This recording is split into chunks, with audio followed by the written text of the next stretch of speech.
Hello, disparate hallucinations of my delusional fantasies.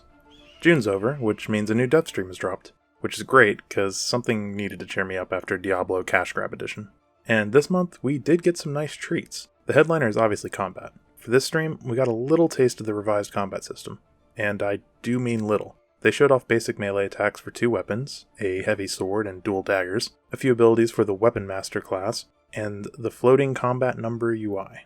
I have to say, the basic attacks do actually look good, as do the different customization options available for the combat numbers. Personally, I was more a fan though of how the demo was done. The combat field wasn't just full of mobs standing around waiting to be killed. Instead, the golems were blending in with the rest of the rocks and only triggered when you got near them. It's a little thing, but features like this are really going to help make the game feel more immersive overall, and I'm glad to see it.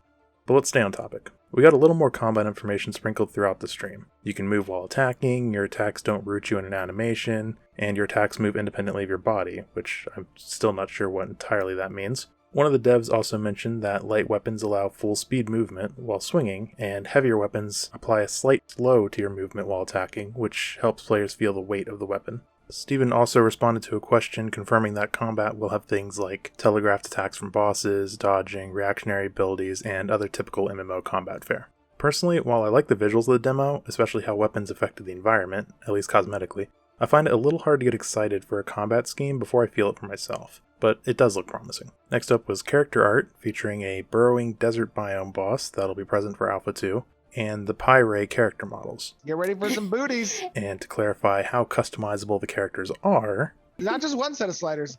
This is an equal opportunity sliders.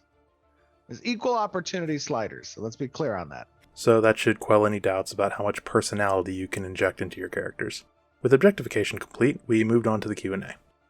First, a few in-stream questions asked about the combat demo. On the mixing of different weapons and classes, Steven said it was encouraged, and all types of weapons had a variety of different stat possibilities to accommodate that. He also clarified that skills will be tied to classes, not weapons, meaning you can easily change your weapon and not have to worry about what skills you now have. When asked about mods, Steven reiterated that they don't plan on allowing mods at all, but he did say if anyone had an idea for a game improvement mod, they should forward it to the team, and they could just make it baseline. An example given was a mod that would allow you to zoom out more. Steven said he frequently used mods like that in other games, so in Ashes you can naturally zoom very far out, removing the need for such a mod. When asked about how effective artisan gear would be in combat, 2 different interpretations of the question gave us a lot of information. First, Steven said that the current plan was for artisan or trade skill gear to essentially have its own slot, so you get the gathering or crafting bonus without compromising combat. A very welcome feature for sure. Second, Steven made his feelings on crafted equipment very clear. What we do focus on is that crafters make the best shit. He said he hates when games have a massive and complex crafting system, then completely undercut it by having the best gear just be a drop from a quest or dungeon. Another huge revelation, and one I'm very excited about. Crafting should be rewarding, and it's refreshing to see someone in charge with the same idea.